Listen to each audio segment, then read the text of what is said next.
Bueno, buenas tardes a todos.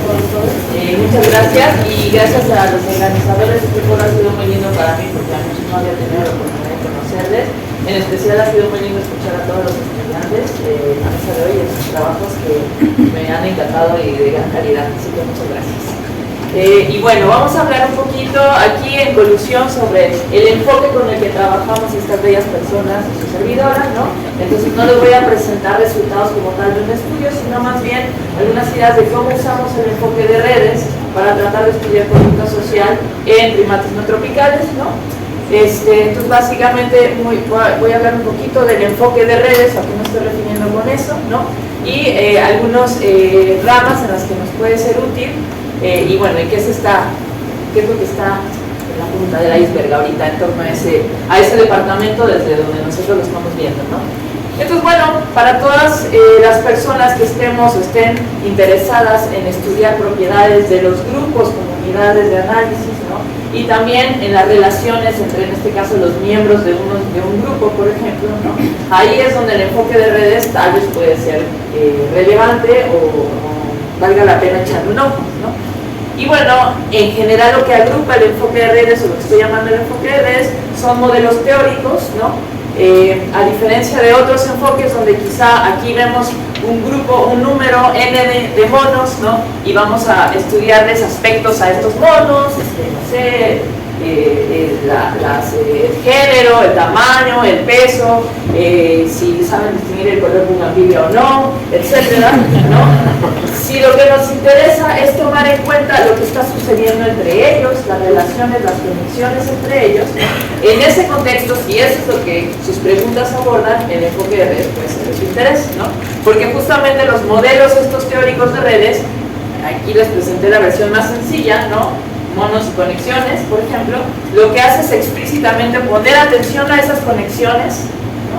Y además de que le pone atención a las conexiones como elemento central de sus modelos, también permite que emerja esa unidad nueva de análisis que se vuelve el grupo, ¿no? En tanto que están conectados, ¿no? Y bueno, no es nada trivial ese paso de establecer las conexiones, pero lo que sí tiene es que es muy flexible el enfoque en que esas conexiones se pueden establecer o definir de muchas maneras distintas y representar información, ya sea muy binaria, existe o no existe, o por ejemplo con dirección o con magnitud, si fuese necesario o relevante para su pregunta o su interés, o incluso, por ejemplo, con los modelos multicapa, como Eduardo les contará más específicamente, ¿no? Donde podemos tener muchos tipos de interacciones representados en conjunto como capas de un objeto grande de red, ¿no? Entre los miembros de un grupo, de muchas otras opciones, ¿no? Entonces, bueno, esa fue una probadita veloz de los modelos teóricos, y además el otro componente importante que ofrece el enfoque de redes desde mi perspectiva es que nos da un chorro de herramientas de análisis que nos permiten hacer descripciones cuantitativas de esos modelos, a partir de los cuales después, bueno, podemos generar ya análisis más complicados, desde análisis de correlaciones, asociaciones o incluso análisis causales, no sé, si fuese el caso, ¿no?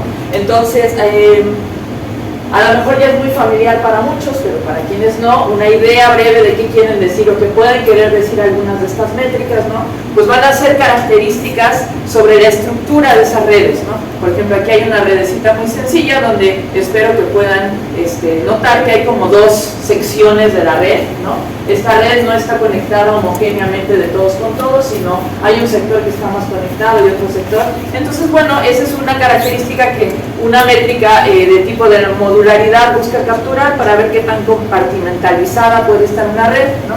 O tal vez nos interesa también saber qué tan homogéneas son las conexiones desde la perspectiva de los componentes de esa red, ¿no? Qué tantas conexiones tiene un individuo, qué tantas conexiones en promedio tienen todos y qué tan diferente es el número de conexiones que puede tener un individuo u otro, ¿no? Ese tipo de características las capturan cosas como la centralidad o las centralidades, ¿no? Hay N.000 métricas para diferentes cosas que puedan querer, solo estoy mencionándoles dos para que entendamos un poco esto que estoy tratando a lo que me refiero con propiedades estructurales, que van a estar en función, la estructura es en función de los patrones de conexiones, ¿no? Entonces, solo para ejemplificar, aquí tenemos un estudio donde hablando de inteligencia, bueno, aquí están aseverando que a partir de definir una medida que llaman eficiencia, ¿no? En función de qué tan rápido puede llegar un mensaje de cualquier chisme, de cualquier mono a otro, intencional o no intencionalmente, ¿no? En función de cómo están conectados, tienen muchas redes de muchas especies diferentes y bueno, llegan a esa conclusión que ponen en el título, un poco provocadoramente, ¿no? Al cual no me voy a meter, pero lo único que quiero expresar es que a través de medir características estructurales de esas redes, aseveran cosas sobre cómo son procesos que ocurren en esas redes y esos procesos cómo pueden estar afectando a los individuos, ¿no? Entonces, bueno, en tres grandes rasgos, ¿para qué nos puede servir? Ok, a mí me interesan los grupos y me interesan las relaciones. Si mi pregunta tiene que ver con describir o tratar de entender propiedades de los grupos, tal vez les interesan las redes. Por ejemplo, aquí en estudios con capuchinos, ¿no? Lo que hicieron fue tratar de describir un poco la estructura social, aproximándose a describir diferentes interacciones, contacto, agresión, sumisión y acicalamiento, y además hicieron una descripción muy clásica de la jerarquía de dominancia, ¿no?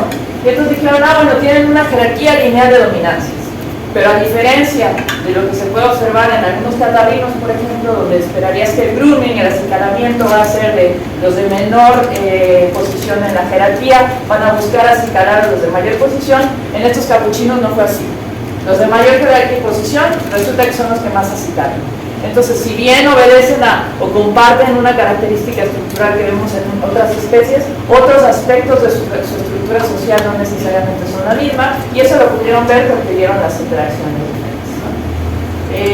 Otro departamento donde les puede interesar es justamente cómo fluyen los chismes, o los parásitos, o cualquier tipo de información que pueda estar fluyendo ahí entre un grupo, ¿no? Entonces, también las redes pueden servirles.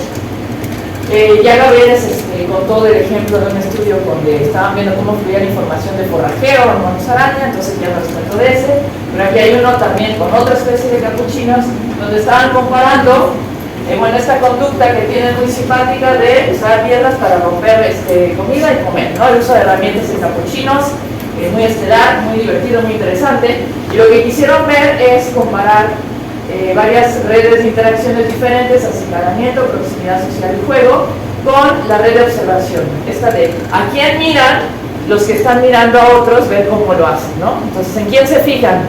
Y resultó ser que principalmente...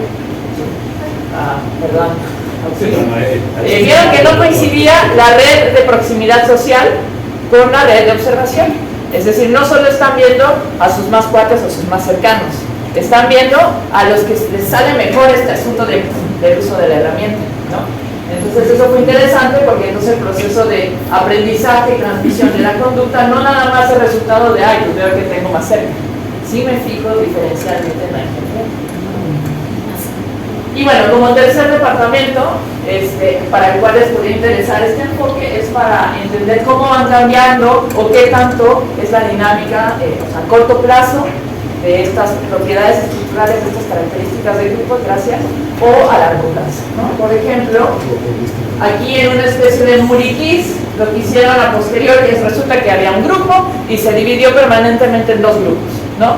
Entonces, afortunadamente tenían datos antes de lo que sucedió, ¿no?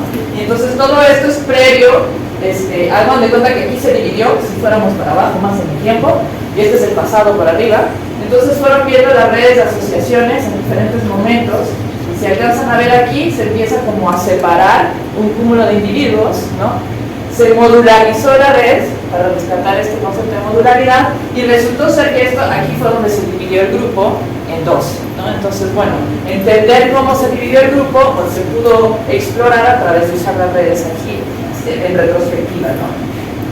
Y bueno, en un estudio también de nuestro grupo de investigación, también lo que hicimos fue relacionar una medida de tipo centralidad como la que les mencioné al principio, hagan de cuenta que tenemos esas centralidades de diferentes maneras, y la sobrevivencia esperada en las crías, ¿no? Entonces, básicamente, en resumen, tendieron a tener mayor sobrevivencia de crías, individuos, hembras, que eran más centrales o lo que llamamos más integradas en el grupo, ¿no? Eso es algo que se ha documentado en otras especies, en humanas, en fin, ¿no?